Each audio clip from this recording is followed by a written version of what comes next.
मंत्री सुमित गोदारा हैं, वो भी यहाँ पर मौजूद हैं, उनसे भी बातचीत करते हैं। एनएफएसए खाद्य सुरक्षा योजना के लिए माननीय मुख्यमंत्री जी के आगे प्रस्ताव पेश किया गया कि हम अभी लगभग राजस्थान में 55 लाख लोगों ने ई-केवाईसी नहीं कराई, तो 15 लाख तो माननीय मुख्यमंत्री जी ने कहा कि जो 0 से 10 हैं, जिनके अंगूठे और आई नहीं आते उनको छोड़ें, वो लगभग 11 लाख के आसपास, तो 70 साल से ऊपर लगभग 4 साल, तो 15 लाख उनको ई-केवाईसी से एग्जेम्प्ट करा गया ताकि उनमें परेशानी नहीं हो।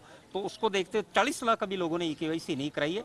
तो मुख्यमंत्री जी, माननीय मुख्यमंत्री जी ने कहा कि भाई 40 लाख काफ़ी बड़ी संख्या है, अपन थोड़ा समय उनको और देते हैं। तो 3 महीने 31 मार्च तक है कि उनका नाम तो हट जाएगा डिलीशन में, पर यदि वो जाकर गेहूं लेंगे तो उनका नाम ऐड हो जाएगा, पर यदि 31 मार्च तक भी नहीं कराएंगे तो वो हमेशा के लिए डिलीट होंगे इसमें। ये पॉलिटिकल डिसीजन है ये जो आपने जिले वापस लिए?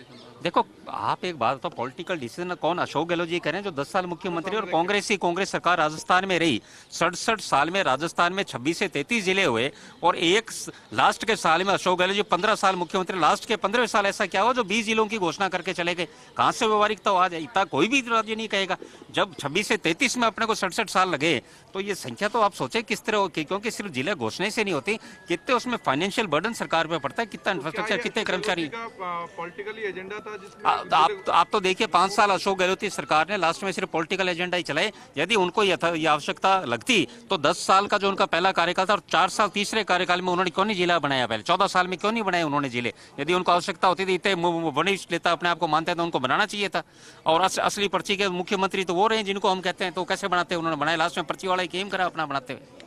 क्या आपकी सरकार भी सर नए जिलों का गठन करेगी? अभी तो इसमें कोई नहीं चर्चा, अभी तो कोई चर्चा नहीं है। अभी तो हमारा सरकार का फोकस है कि जो 8 जिले हैं उन यथावत हैं, उन जिलों पर अच्छा इंफ्रास्ट्रक्चर बनाया जाए ताकि लोगों को लाभ मिले और लोगों को गर्व हो कि ये भाजपा सरकार है, घोषणा नहीं करती, वो काम करके उन सुदृढ़ जिलों को करे ताकि वहां पे अच्छा संसाधन, इंफ्रास्ट्रक्चर और अच्छे अधिकारियों के ऑफिसर्स खुल के लोगों को लाभ मिले, लोगों को लगे। क्या मापदंड अपनाए गए सर? नए जिले जो 8 रखे हैं यथावत, उनमें भी बीजेपी के एमएलए सभी 8 एमएलए की, और वो बात नहीं है। विषय ये है कि मंत्रिमंडलीय उप समिति बनी, 7वें अधिकारी पूर्ववर्ती आईएएस डॉक्टर ललित के पंवार के नेतृत्व में कमेटी बनी। उन कमेटी ने जो सजेशन सुझाव को दिए, उस सुझाव पर ही निर्णय लिए गए, कोई इसमें पॉलिटिकल निर्णय नहीं लिए गए। इसमें आप ये जो बात कर रहे हो, खैरतल में तो कहाँ बीजेपी के हैं ही नहीं, खैरतल में तो कांग्रेस के हैं।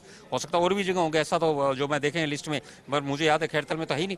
तो इस तरह की बात का कोई विषय नहीं। विषय ये है कि राजस्थान के हित में क्या है, वो निर्णय माननीय भजनलाल शर्मा जी के नेतृत्व में लिए गए। और आपको विश्वास दिलाएंगे, जो विकसित राजस्थान है वो इन 8 जिलों में भी विकास के नए आयाम के स्थापित से इन जिलों को भी लगेगा कि हाँ, ये भारतीय जनता पार्टी की सरकार है, अशोक गहलोत की सरकार नहीं जो सिर्फ घोषणा वीर के रूप में करके चलेगी। पंचायतों के पुनर्गठन का फैसला लिया गया है। 5 साल पहले भी पिछली सरकार ने पंचायतों का पुनर्गठन हुआ है, फिर से वही प्रक्रिया, प्रशासक नियुक्त होंगे, चुनाव नहीं। इस बारे में मैं कहना चाहूंगा, पंचायत राज में यदि गाँव में किसी ने गंभीरता से काम किया है तो हम गर्व के साथ कहते हैं भारतीय जनता पार्टी ने किया। 1994 में भैरव सिंह जी शेखावत साहब मुख्यमंत्री थे, तब पहली बार पंचायतों का पुनर्गठन हुआ। उसके बाद तत्कालीन पूर्ववर्ती मुख्यमंत्री वसुंधरा राजे जी ने 2014 में पंचायतों का पुनर्गठन किया। कांग्रेस ने तो पिछली बार बीजेपी को देखते हुए किया कि उनके एमएलए और कैसा, हम तो कुछ नहीं करते, पंचायत राज में तो भारतीय जनता पार्टी काम करती है, तब वो किया। ये तो बीजेपी तो हर बार करती है, उसी कड़ी में इस बार भी नया पंचायत राज में जो पुनर्गठन है वो भारतीय जनता पार्टी की सरकार भजनलाल जी शर्मा जी के नेतृत्व में करेगी। लंबे समय से मांग थी, खाद्य सुरक्षा के जो लाभार्थी हैं जेनुइन थे, उनके नाम नहीं जुड़ पा रहे थे। बिल्कुल, आज कैबिनेट में फैसला बिल्कुल ये लिया गया कि उसमें जो अभी 10 लाख के आसपास रिक्त स्थान है उनमें नाम जोड़ने का मुख्यमंत्री जी ने कहा आप जोड़िए। अभी वैसे माननीय मुख्यमंत्री जी के निर्देश में पहले 13 लाख के नाम जुड़ चुके हैं, 10 लाख के नाम और जोड़े जाएंगे। और साथ में जो 55 लाख लोगों ने जिन्होंने ई-केवाईसी नहीं कराई, उसमें माननीय मुख्यमंत्री जी ने कुछ व्यवहारिक कठिनाई को देखते हुए 0 से 10 के 11 लाख और 70 से ऊपर 4 लाख 15 लाख लोगों को ई-केवाईसी से छूट दी, ताकि उनके फिंगरप्रिंट अंगूठे में दिक्कत आती है।